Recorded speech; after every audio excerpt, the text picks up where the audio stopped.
కేసీఆర్ గారు రామదాస్ చౌరస్తాలో మాట్లాడినటువంటి మాటలు చాలా బాధాకరం. రాత్రి 9:30 తర్వాత ఆయన పోస్ట్లో ఉండి మాట్లాడిందా లేక మాట్లాడిందా ఒక్కసారి మెదక్ ప్రజలను ఆలోచించాలని చెప్పేసి మీడియా ద్వారా కోరుకుంటున్నాను. దుబ్బాకలో చెల్లని రూపాయి అన్నటువంటి ముఖ్యమంత్రి గారు, మీరు కామారెడ్డిలో చెల్లలేరు, మీరు రాష్ట్రంలో ఏ విధంగా చెల్లామని అవుతున్నారు ఒక్కసారి ఆలోచించుకోవాలిగా మాట్లాడుతున్నారు. కామారెడ్డిలో అప్పటి ముఖ్యమంత్రి కాబోయే ముఖ్యమంత్రి ఇద్దరు ముఖ్యమంత్రులను ఓడగొట్టినటువంటి ఘనత భారతీయ జనతా పార్టీకి ఒక్కసారి మీరు ఆలోచించాల్సినటువంటి అవసరం ఎంతైనా ఉందని చెప్పేసి నేను తెలియజేస్తా ఉన్నాను. అదేవిధంగా నోటికి వచ్చినట్టు ఎట్లా పడితే అట్లా మాట్లాడిపోయాడు. మెదక్ కట ఏడుపాయల వనదుర్గా మాతకు అక్కడ ఆలయ అభివృద్ధికి 100 కోట్లు ఎవడొద్దన్నాడు? 9.5 సంవత్సరాలు నువ్వే పరిపాలించినావు, ఎందుకు అభివృద్ధి చేయలేవు? 100 కోట్లు ఏ పేపర్ మీద ఉన్నాయి? ఎవరు ఆపిండ్రు? అసలు నువ్వు ఇచ్చింది ఎప్పుడు?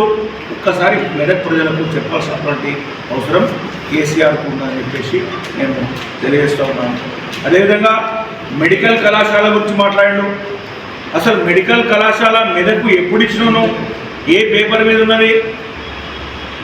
నువ్వు వెళ్ళిపోయే ముందు, ఓడిపోయే ముందు ఇది కాదు కూడదు అని చెప్పేసి నీకు నిర్ణయం అయిన తర్వాత ఈ మెదక్ మెడికల్ కాలేజీ కేవలం శిలాఫలకానికి మాత్రమే దాన్ని నువ్వు ప్రారంభం చేసి పోయినావు.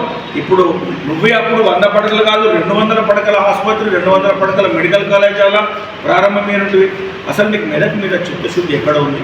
నా పెద్ద బిడ్డే నా అని చెప్పేసి పద్మక్క చెప్తావు. మరి ఏమైంది? పద్మక్కని ఎందుకు కూడగొట్టిరు? మళ్ళా నీ పెద్ద బిడ్డను ఎందుకు కూడగొట్టిర్రు? నువ్వు మెదక్ మంచి చేసినవి అయితే నేను మెదక్ ప్రజలు ఎందుకు కూడగొట్టిర్రు? మెదక్ ప్రజలు చాలా విఘ్నులు.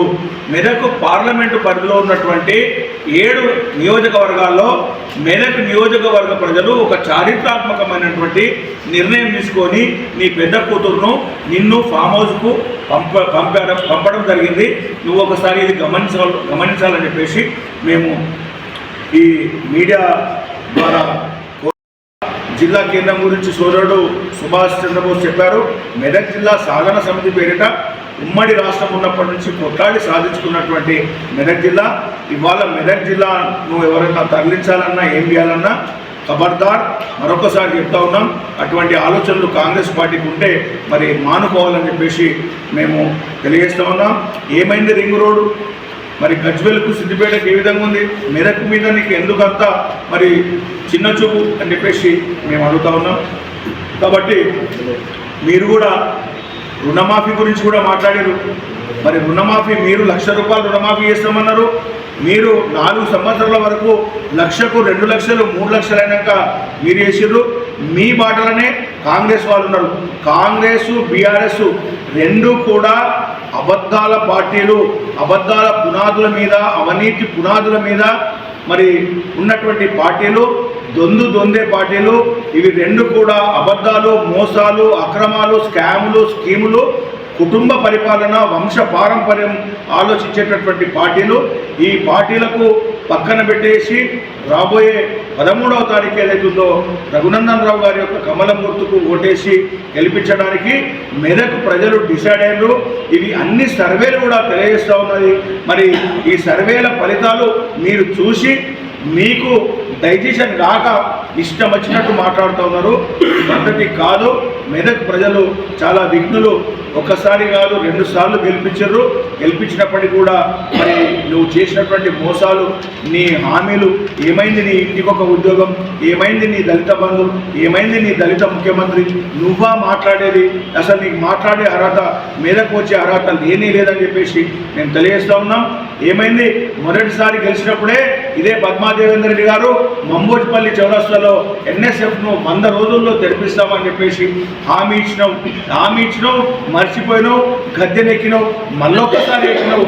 మరి మెదక్ ప్రజలు విఘ్నులు కాబట్టే రెండోసారి నీ సాలు, నీ కారు, నీ సారు, నీ షెడ్డు పోవాలని చెప్పేసి మరి వాళ్ళు పంపించడం జరిగింది.